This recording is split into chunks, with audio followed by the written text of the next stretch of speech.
The Department of Homeland Security, or DHS, issued a new public charge regulation on August 15, 2019.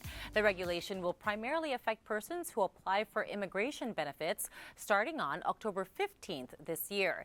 Now, what is public charge and what is the effect of the new regulation? Joining us for an in-depth discussion about this expansion is immigration attorney from the Reeves Immigration Law Group, attorney Flomy Diza. Hi, attorney. Hi, Jeans. I'm happy to be back here. Very nice to see you again. Attorney, we've got a lot to discuss, so let's get things started. Sure. What is public charge and who implements the public charge provisions? Yeah, this is a very timely discussion, Ginger. Public charge is a ground of inadmissibility or deportability na pwedeng i-deny yung kanilang application for green card or visa, no? If the government determines na yung applicant is likely to become a public charge or that applicant is primarily dependent ang kanyang support sa gobyerno, either receiving a cash benefits or a long-term care. Now, kagaya ng social security income, that could be a basis for finding a public charge.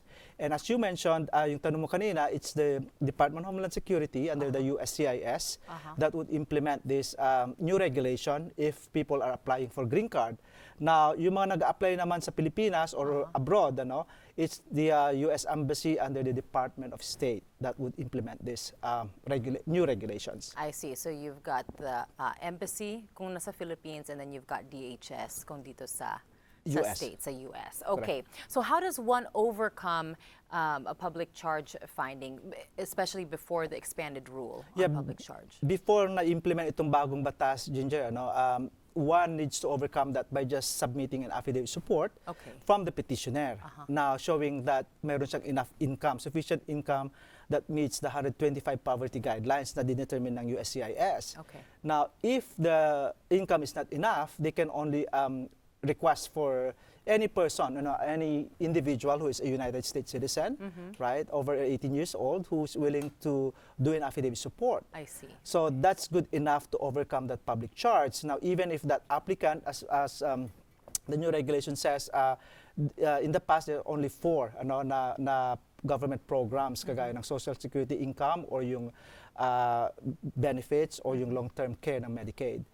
But now, yung na-expand na. Na-expand, correct. So kung yun, kung yun sapat na yung affidavit of support from the petitioner, ngayon it's going to be an expanded rule on public charge, including different government agencies. Tama ba, attorney? Correct. Ngayon is in-expand nila, Ginger. So hindi lang yung 4 na nabanggit natin na 4 government programs. Now nagdagdag sila ng 5.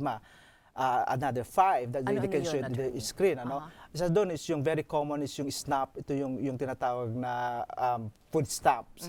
So, and if they find out that the beneficiary, yung applicant ng green card, receives public benefits for more than 12 months or more than 1 year for the last 3 years, that could be a ground for denial. I see. Now, compared to like yung previous na policy, ngayon, affidavit support is just one of the 5 factors. So may mga factors na rin ngayon silang tinitignan ngayon, kagaya ng age, ng beneficiary, or yung kanilang health, right? O yung financial status ng applicant, and also yung kanilang education, and as I mentioned, yung financial status, where they can also check credit score ng petitioner. Wow, so it sounds like a very much more comprehensive rule when it comes to public charge. May mga exemption ba, attorney? Meron yung nag-a-apply, Ginger, ng mga tinatawag na battered spouse petition, like yung or U visa, yung victim of crimes, or yung mga asylees. They are not required to submit an affidavit support or to overcome that public charge. Okay. Well, it sounds like there will be more, maybe complicated aspects in regards to public charge. So what is your piece of advice for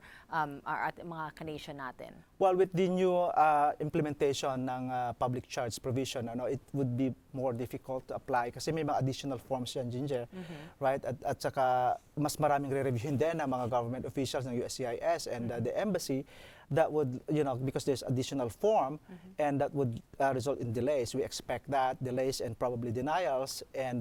But sa mga ka-nation natin, this government regulation would be effective this October 15 pa, and there are numerous non-profit organizations and immigration advocates who filed a lawsuit. So abangan natin kung would the court declare Will this, say, yes, unconstitutional, I we're see. gonna find out. Okay, attorney. And in the meantime, it's also very important with the specifics of individual cases that maybe Arca Nation go ahead and get in contact with you and your associates. How do they do that, attorney?